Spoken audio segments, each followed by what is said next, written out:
Students, welcome to competitors classes. आज हम एक नया सीरीज स्टार्ट करने वाले हैं जो कि एग्रीकल्चर सब्जेक्ट के ऊपर होगी। आज की क्लास में मैं एग्रीकल्चर के बारे में एक इंट्रोडक्टरी सेशन रखूंगी जिसमें हमको एक्चुअली में एग्रीकल्चर में कॉम्पिटिटिव एग्जाम्स के लिए कौन कौन सी चीजें पढ़नी है और किन पॉइंट्स पे ज्यादा फोकस करना है उसके बारे में हम डिस्कशन करेंगे। इसके अलावा अलग अलग प्लेलिस्ट में फॉरेस्ट्री, बायोलॉजी, एनवायरमेंट स्टडीज की भी क्लासेस चल रही हैं और जैसे आप लोग यदि बोलते हो या आगे लगता है जरूरत पड़ती है तो टेक्नोलॉजी की क्लास भी स्टार्ट करेंगे। अच्छा, जितने लोग भी चैनल में नए हैं वो प्लीज चैनल को सब्सक्राइब कीजिए और शेयर कीजिए और हाँ, अपना सपोर्ट बना के रखिए। भाई, सपोर्ट करने में आप लोग कंजूसी नहीं करेंगे। तो आज एक छोटा सा ओरिएंटेशन सेशन रखते हैं एग्रीकल्चर के ऊपर, ठीक है। तो एग्रीकल्चर हमको स्टार्ट करना है, ठीक। कुछ बेसिक चीजें मैं आज की क्लास में आपको बताऊंगी जो क्वेश्चन से पूछे जाते हैं और एक छोटा सा बेसिक सा इंट्रोडक्शन होगा, ठीक है। एग्रीकल्चर के बारे में सबसे एक इम्पॉर्टेंट क्वेश्चन है जो कि बहुत बार पूछा गया है, बहुत ही बेसिक, ये फर्स्ट क्वेश्चन बोल सकते हैं। एग्रीकल्चर किस भाषा से लिया गया है, कौन सी कंट्री का वर्ड है, किस लैंग्वेज से लिया गया है? तो एग्रीकल्चर एक लैटिन वर्ड है। क्या है? लैटिन वर्ड है, लैटिन लैंग्वेज से लिया गया है, ठीक है। उसके अलावा एग्रोनॉमी, ठीक है। एग्रोनॉमी एक ग्रीक वर्ड है। ये कहां से लिया गया है? ग्रीस से लिया गया है, ये ग्रीक वर्ड है, ठीक। इन दोनों के बीच में डिफरेंस क्या है, एग्रीकल्चर और एग्रोनॉमी के बीच में? तो देखो, एग्रीकल्चर, एग्री मतलब जो क्रॉप्स, जो खेती बाड़ी हम करते हैं सिंपल वर्ड्स में, उनको कल्चर करना, उनको उगाना, ये सब किस में आते हैं? एग्रीकल्चर होते हैं, ठीक है।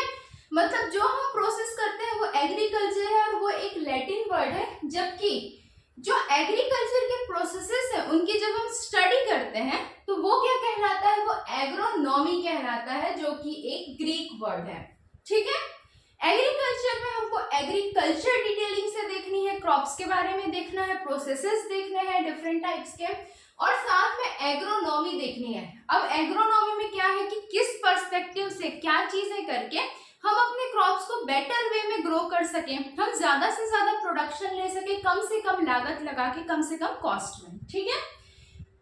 हमको कुछ इंपॉर्टेंट इंस्टीट्यूशंस देखने हैं, ऑर्गेनाइजेशंस देखने हैं, रिसर्च सेंटर देखने हैं, जिसकी कुछ एग्जांपल्स है ICAR।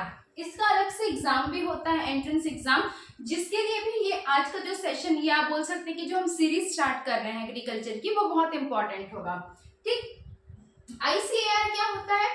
Indian council of agricultural research, ठीक है। Indian council of agricultural research ICAR होता है, एक इंपॉर्टेंट इंस्टीट्यूशन है।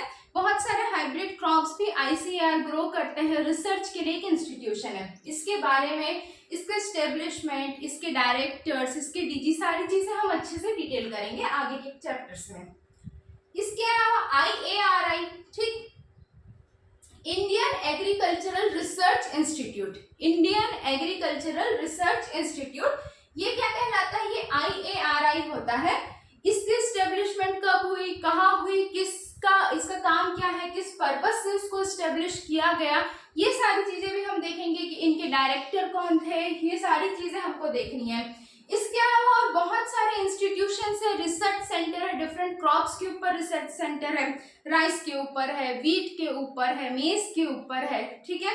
मेज, अच्छा, हिंदी में भी जो है मैं कोशिश करूंगी कि बाइलिंगुअल चलूं करके, ठीक। तो आप लोगों को समझ में तो सारी चीजें आएंगी। जो हिंदी मीडियम के स्टूडेंट्स होंगे उनको यदि कहीं पे टर्मिनोलॉजी में कोई डाउट होता है तो वो पूछिएगा, मैं बिल्कुल क्लियर करूंगी। तो बहुत सारे इंस्टीट्यूशंस है, बहुत सारे रिसर्च सेंटर्स है, बहुत सारी यूनिवर्सिटीज है, उन सब के बारे में हमको देखना है, ठीक। इसके अलावा commission on agricultural cost and price, जिसको हम CACP भी बोलते हैं। क्या बोलते हैं? CACP। CACP क्या काम करता है, क्यों इसका इतना इम्पोर्टेंस है, ये कब स्टेब्लिश हुआ था, ठीक, ये सारी चीजें हमको देखनी है। बेसिकली इसका जो काम होता है वो MSP डिसाइड करना होता है। MSP का फुल फॉर्म आप लोग कमेंट करके बताएंगे, ठीक। रिवॉल्यूशंस के बारे में पढ़ना है, स्पेसिफिकली ग्रीन रिवॉल्यूशन हमको बहुत डिटेल में पढ़ना है कि ग्रीन रिवॉल्यूशन होता कब है, कब स्टार्ट हुआ, उस वक्त हमारे देश के प्रधानमंत्री कौन थे, राष्ट्रपति कौन थे, किसने स्टार्ट किया, ग्लोबल लेवल पे किन्होंने शुरू किया, इंडिया के लेवल पे किन्होंने शुरू किया।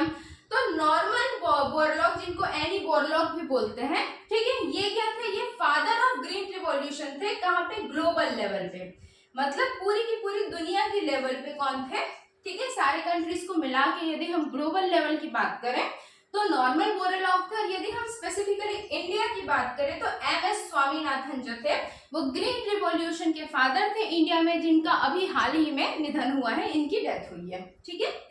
ये सारी चीजें हमको पढ़नी है। फिर अलग इसके अलावा जो रिवॉल्यूशन है, जैसे ग्रीन रिवॉल्यूशन तो हमको पढ़ना ही है, blue revolution, black revolution, pink revolution, silver revolution, बहुत सारे जो रिवॉल्यूशन होते हैं, रेड रिवॉल्यूशन, सबको हम देखेंगे। इंस्टीट्यूशंस पढ़ना है, मैंने अभी बताया। अच्छा, प्लांट पैथोलॉजी और पैरासिटोलॉजी भी पढ़ना है, ठीक। प्लांट पैथोलॉजी में हम प्लांट्स में लगने वाली डिजीज और उनकी रोकथाम के लिए हम क्या क्या चीजें कर सकते हैं, उनके प्रिवेंटिव मेजर्स के बारे में पढ़ेंगे। सीड टेक्नोलॉजी पढ़नी है कि कौन सी सीड्स हमको बेटर यील्ड देती है, प्रोडक्शन देती है कम लागत में। इसके अलावा कितनी अच्छी वैरायटीज की सीड्स हम ग्रो कर सकते हैं, कौन सी हमको यूज करनी चाहिए, ये सारी चीजें देखनी है। वीट साइंस हमको पढ़ना है एग्रीकल्चर में। जो वीट्स होते हैं, जो ऐसे क्रॉप्स होते हैं जो कि मेन जो हमारी फसल होती है, मुख्य फसल, उसकी ग्रोथ को अल्टर करते हैं, उसकी ग्रोथ को जो है वो कम कर देते हैं, उसके बारे में पढ़ना है। इसका रोकथाम पढ़नी है, कैसे हम वीड्स को कंट्रोल कर सकते हैं, इसके लिए कौन कौन से केमिकल्स यूज होते हैं, अलग अलग फसलों के लिए कौन कौन से स्पेसिफिक वीड्स होते हैं जिनसे अक्सर एग्रीकल्चरल एग्जाम्स में क्वेश्चंस पूछे जाते हैं, ये अच्छे से पढ़ना है। एग्रीकल्चरल मार्केटिंग के बारे में हमको पढ़ना है। अरे भाई, हमने ठीक है प्रोडक्शन कर लिया, अच्छी बात है, लेकिन उस प्रोडक्शन को मार्केट में उतारेंगे तब कहीं जाके जो किसान जी हैं हमारे, उनको जो है उनकी लागत मिल पाएगी, उनको उनका हिस्सा मिल पाएगा। तो मार्केटिंग सही से होनी बहुत जरूरी है एग्रीकल्चरल प्रोडक्ट्स की, इसके बारे में हमको पढ़ना है। बायोटेक्नोलॉजी भी जो है वो एग्रीकल्चर का बहुत इंपॉर्टेंट पार्ट है कि कैसे हम प्लांट्स में बायोटेक्नोलॉजी का यूज करके हाईली एफिशिएंट प्लांट्स उगा सकते हैं, जिसमें क्या बोलते हैं, डिजीज रेजिस्टेंट जो है वो कम से कम, मतलब डिजीज रेजिस्टेंट ज्यादा हो और डिजीज उसमें कम से कम आए, ठीक है। तो हाइब्रिड जो प्लांट्स होते हैं ये सब ग्रो करने का, हाइब्रिड प्लांट्स के बारे में स्टडी करने का। इसके लिए कौन कौन से वेक्टर्स यूज होते हैं बायोटेक्नोलॉजी में, बहुत तरीके के प्रोसेसेस हैं, इनके डीएनए, आरएनए, सेल्स, सब हमको पढ़ना है। क्रॉप्स के बारे में पढ़ना है और कौन कौन से सीजन्स में ऐसे क्रॉप्स उगाए जाते हैं उनको हमको पढ़ना है। क्रॉप्स के लिए कौन कौन से ऑप्टिमम टेम्परेचर और प्रेशर, एरिया रिक्वायरमेंट, रेनफॉल कितना चाहिए, किस एरिया में किस तरीके के होते हैं, उनके डिफरेंट हाइब्रिड्स के नाम, ये सारी चीजें हमको देखनी है। सॉइल साइंस पढ़ना है भाई, ये तो बहुत ही इंपॉर्टेंट पार्ट है, हमको पूरा का पूरा सॉइल प्रोफाइल पढ़ना है कि ICAR ने कितने भागों में जो है वो सॉइल को कैटेगराइज किया है। इसके अलावा इंटरनेशनल लेवल पे भी कितने भागों में जो है वो सॉइल्स को कैटेगराइज किया गया है, उनके कौन कौन से स्पेसिफिकेशंस है, किस सॉइल में किस प्रकार का क्रॉप अच्छे से ग्रो करता है, ये भी हमको पढ़ना है। प्लांट फिजियोलॉजी पढ़ना है। अब पौधों के बारे में पढ़ेंगे तो उनके अंदर होने वाले प्रोसेसेस को भी तो पढ़ना जरूरी है ना, कि प्लांट्स किस तरीके से रिप्रोड्यूस करते हैं, कैसे वो अपना खाना बनाते हैं, उनके अंदर होने वाले डिफरेंट प्रोसेसेस, फोटोसिंथेसिस, रेस्पिरेशन, अलग अलग कैल्विन साइकिल्स, ये सारी चीजें हमको पढ़नी है, ठीक है। बायोटिक और एबायोटिक फैक्टर्स जो किसी भी क्रॉप या प्लांट की ग्रोथ को अफेक्ट करते हैं, या तो बढ़ा सकते हैं या कम कर सकते हैं, उन सबको हमको जानना है। और प्लांट्स हार्मोन्स के बारे में हमको जानना है। डिफरेंट तरीके के प्लांट्स हार्मोन होते हैं जो प्लांट्स की अलग अलग प्रकार की ग्रोथ के लिए रिस्पॉन्सिबल होते हैं।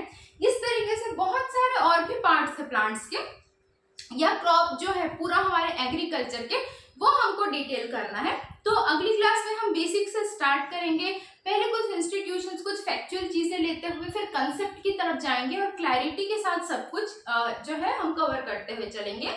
मेरा जो मेन एम है वो ये है कि हम ज़्यादा से ज़्यादा ऐसे पार्ट्स पकड़े जो हमारे कंसेप्ट को क्लियर करें और मोस्ट ऑफ द हमारे जो क्वेश्चंस है वो कवर करते हुए जाएं। तो हाँ, आपको कंटेंट सुपीरियर क्वालिटी का मिलेगा और मैं बहुत ही इजी वे में एक्सप्लेन करूंगी आपको सारी चीज़ों को, लेकिन आपको अपना सपोर्ट बना के चलना है। तो सभी के सभी आप लोग प्लीज़ मेरे चैनल को सब्सक्राइब कीजिए और जितना हो सके शेयर भी कीजिए। चलो ठीक है, फिर मिलते हैं अपनी अगली क्लास में।